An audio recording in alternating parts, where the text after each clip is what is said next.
page. Oh, yeah. That's fine. That works.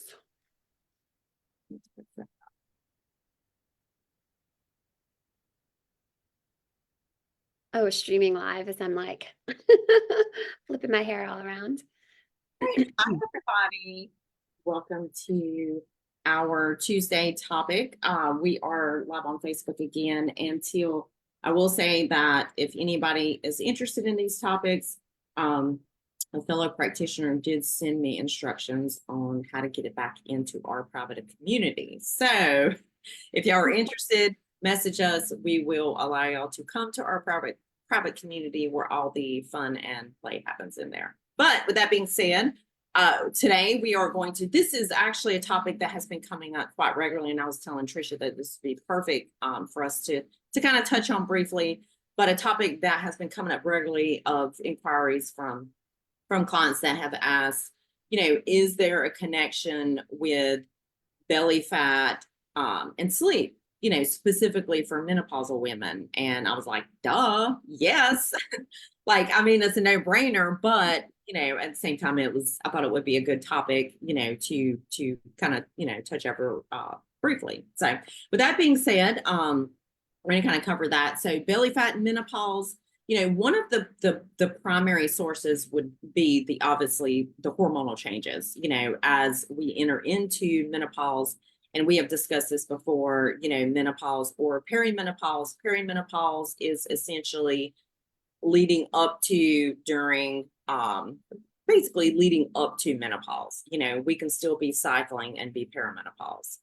But with that being said, as we enter into menopause, we start getting a decline in estrogen levels, which tends to lead to weight gain, particularly around the abdomen midsection. That's where a lot of women, experience the weight gain there. Along with that, we also will start experiencing increased insulin resistance.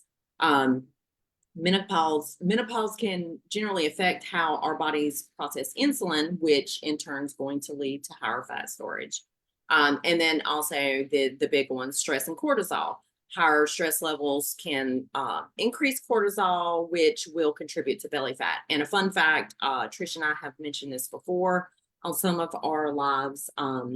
Women particularly carry most of our cortisol receptors in our abdomen, so in the belly. So you ever notice how stress is high and then you just like look down and you're inflamed, your belly looks big, it looks distended, that would be the cortisol, baby. So anyway, now as for specifically sleep issues around menopause or perimenopause, obviously one of the big symptoms that most women complain about is going to be hot flashes and night sweats. And those in general disrupt sleep patterns, which can lead to insomnia. And something funny, I promise I'm not going to venture off today. I'm really not, but go down to another rabbit hole. But when I was on vacation last week, Tom was talking to me about something, Trish, and I looked at him and I was like, wait a minute, I'm having a hot flash. give me a second. Just a second, I'm having a hot flash. You really can't concentrate on anything else, so. Exactly. I was like, I'm having a hot flash. And he's like looking at me like I have like four heads. Anyway, but hot flashes and night sweats, they are going to disrupt, sleep and can lead to insomnia. Some people experience sleep apnea, and that is basically increased risk during menopause due to the weight gain and the hormone changes. So it's like a vicious cycle, hormones shift, we start gaining weight, and then in turn we develop sleep apnea. And then, obviously, aside from that, we tend to stress, about the, weight gain and the insomnia. So in turn, the hormone fluctuations and the stress are going to be, in turn connected to or causing more insomnia. So it's almost like a pyramid of, just hormone, stress, insomnia, like everything's all connected. Now the link between belly fat specifically and sleep would be poor sleep or lack of sleep is going to affect our metabolism. Lack of sleep is going to increase stress on our body and is going to slow our metabolism down, which in turn is going to lead to weight gain.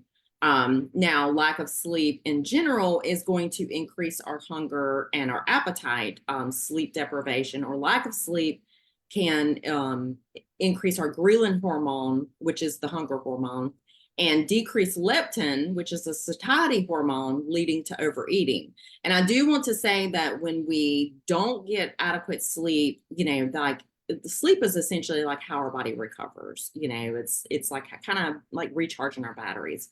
So if we're not getting adequate amount of sleep, we're not properly recovered.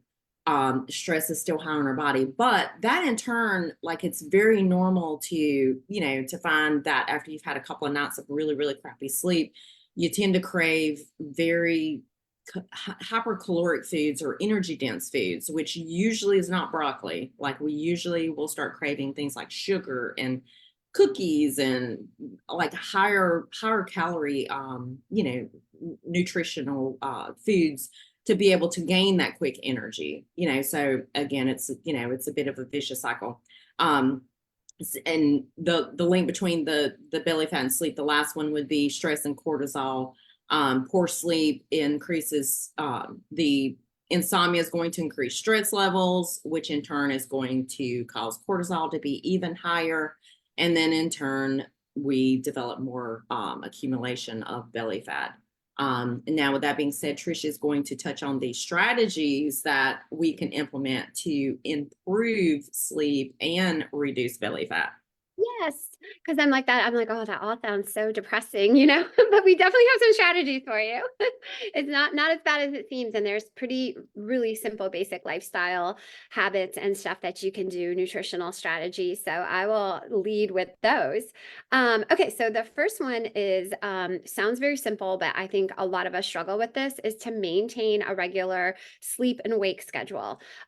Which again sounds great, sounds like that should be pretty easy, but think of where we are in our lives too. And it is, I mean, I have kids that have cheer practices till 9:30 at night. So sometimes, you're picking them up at 9:30 and getting home at 10. So it is not always easy to like keep that like regular, and it doesn't have to be exact, but I think at least I don't know. Do you know the magic number? What's best to say in?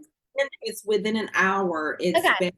Yeah, our body's Gonna naturally throw that out there, but I was like, oh, I don't know if that it might be a half hour. an hour of waking and going to Yeah. bed and waking within the same time within an hour. Yeah. And that makes sense. And that's a little bit more doable too, if you kind of look at it that way, because you don't want to get too dogmatic about it. And then that stresses you out also. But that's kind of a very simple thing to do. We could go a little further we talk so much about circadian rhythm and, kind of eating and having lifestyle practices with that would kind of be a next further step, which would include kind of that same regular like night going to bed and waking up around the same time, but with some other things as cutting off food 2 to 3 hours before bed and kind of eating a meal in the morning too, to kind of like get that going. A little bit more to that, but we won't touch on all of that today.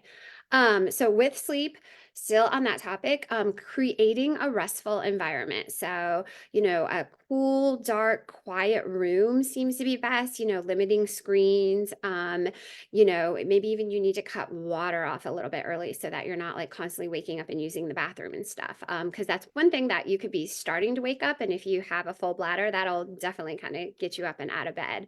I do with a cool, dark, quiet room. Well, not totally quiet. I am addicted to this sleep app noises. I prefer airplane cabin, and sleep mask. I have a whole like kind of system with that. So those kind of things help. I prefer the brown noise. The brown noise. Yeah, that one's big. A lot of people are talking. I need to see if I have that on my app, but for some reason, airplane cabin, I've cycled through fan and a couple others. That one's just been a good one. But setting up your environment. So, not only just going to bed, waking up within this, hour of each other each day, but setting up a really good, peaceful environment, whatever that looks like for you. So nice sleep routine. Limiting or avoiding caffeine and alcohol. I would say limiting, is good, but maybe avoidance as far as like having those things like later in the day, we all probably have a little bit of an individual caffeine sensitivity, even if you don't think you do. I get so much of that, like, oh, I could drink coffee and go to bed. And yeah, but like, is that still great? I have to say, I just want to put out there that for anybody out there, if you're struggling with belly fat and you're struggling with insomnia or sleep, you should not be drinking any caffeine past 11 a.m. Period. Like Yeah. you shouldn't be drinking alcohol either. Like if you already have those struggles with sleep, like period. Like get your sleep That's sorted. gonna increase your resting heart rate. That's gonna increase your body temperature. That is also gonna, wake you up at that weird 3 a.m. hour, when you're having anxiety and like the whole bit. I've experienced this, okay? We all have. So that is definitely true. So limiting at the most, if that's the best you can do. But, if you are truly, really struggling with this, like definitely take a look at your caffeine intake, definitely take a look at your alcohol intake and times of day and all that stuff.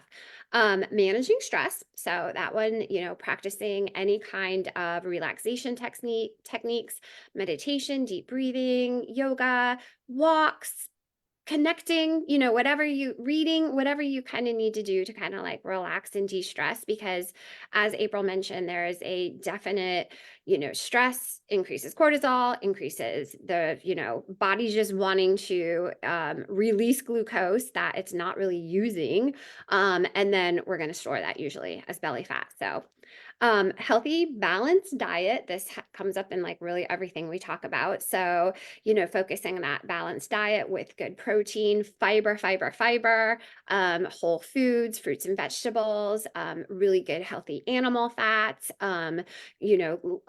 grains, good, healthy whole grains, would be preferred as far as that goes. And, just kind of, if you need to understand your balance and what kind of macronutrient split and diet works best for you, that's what we're here for.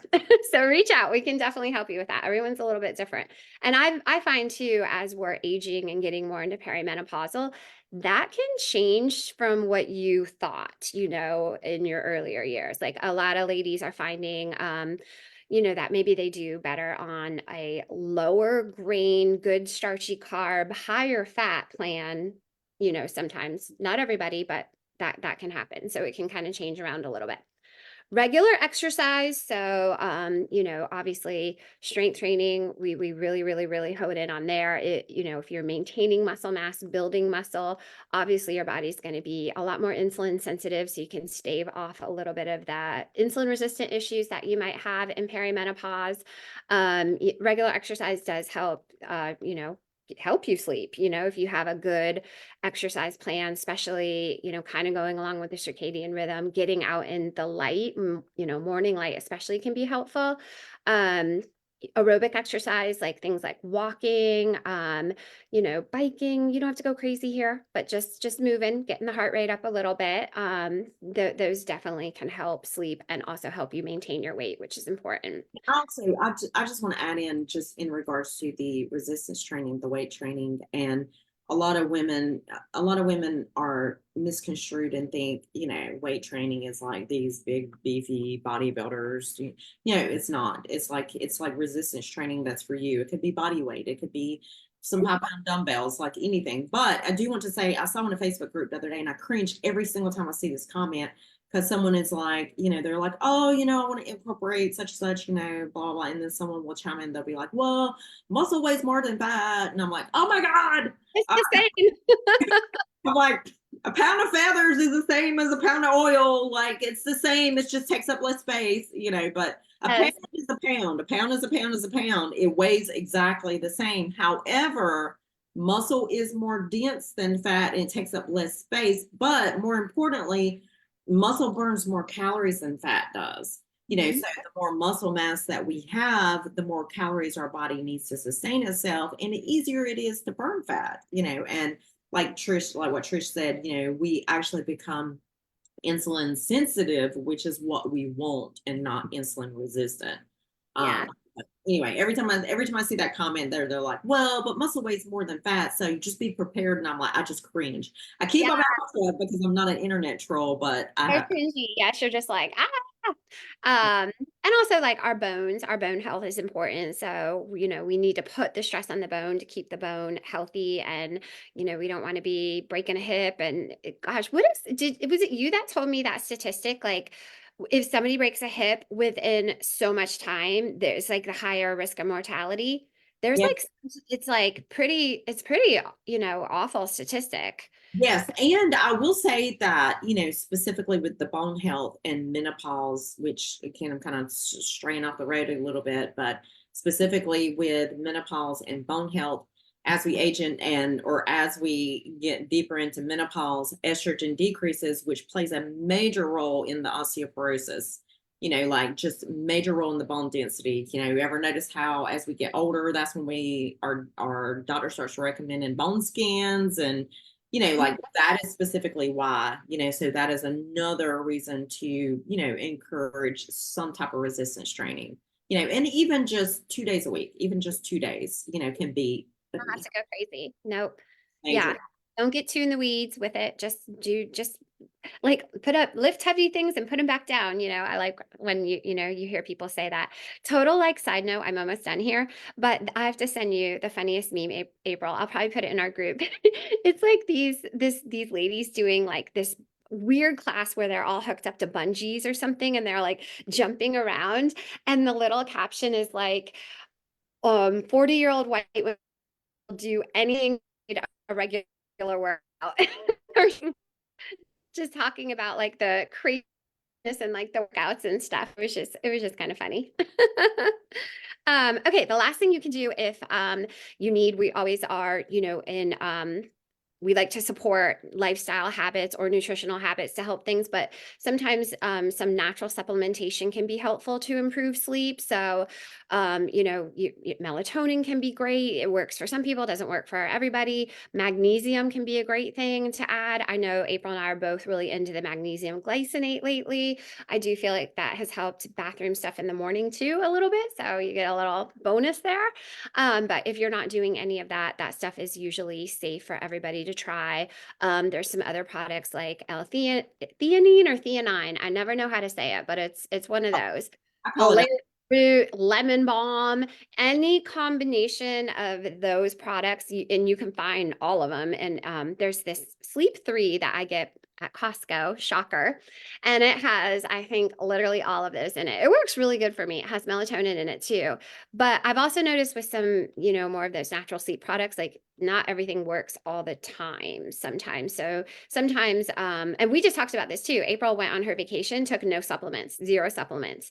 So sometimes you just need to take a break from something. And that's what I have to do with this Sleep 3. Usually, though, after a little bit and also improving my lifestyle practices with taking it, I'll get into like a good pattern and then can ditch it. And then like I might have to bring it back here and there. And the last thing that I want to add in regards to the supplementation is that, before you consider using anything or adding anything, make sure you have all those other low hanging fruit points, like the other low hanging fruit, like on point first. Mhm. I literally just had this conversation with a client earlier. She was talking about she just felt very, very inflamed. And was there a supplement that I could recommend? And I specifically said, yes, but prior to that, like your nutrition needs to be on point, stress management needs to be on point, sleep needs to be on point, hydration, all Yes. the things, all the obvious things need to be on point. So, like for example, don't try to drink coffee till 6 o'clock at night and have 2 glasses of wine after dinner and you're eating a bunch of simple carbs, whatever, and then Yeah. And you're like this before bed. exactly. And you're gonna pop a 10 milligram melatonin gummy, like that makes no sense. It's like contradicting each other. It's usually when those products too, if I'm ignoring like the lifestyle stuff I need to address and just do that, is usually when you have like the worst sleep with that kind of thing. Like you might sleep, but that's usually when you have like the crazy dreams and like because you didn't settle your nervous system down. Like you did nothing to help that. And then you just like pop something that's like putting you in this like weird sleep. It's almost like you're putting yourself in a trauma coma. Yes, yes. I mean, I've done it, but I don't recommend it. Exactly, exactly. No, Anyway, that's um, it. Yep. well, with that being said, hopefully this was helpful for y'all. And if y'all have any topics that y'all would like for us to explore in the future, then just pop a note. And if not, we may end up being back in our little private group by next week. So Oh, and definitely, like we talked about for summer, summer's like more chill and stuff. I know we've been doing like monthly content based on like a theme. We're kind of gonna go rogue this summer and just really like address just all the all crap. the struggles that we Yeah. it was funny because Trish and I was having the conversation prior to starting the Facebook Live, and I'm like, what about like, I mean, I struggle with this. You wake up in the morning and you have like a 6-pack of abs, and then by nightfall you're pregnant, like look like you're getting ready to get birth. I mean, it's been it's improved a lot, but I've worked with a lot of women who struggle with the exact same thing of like, "Oh, why does my stomach get so distended during the day?" and blah, blah, blah.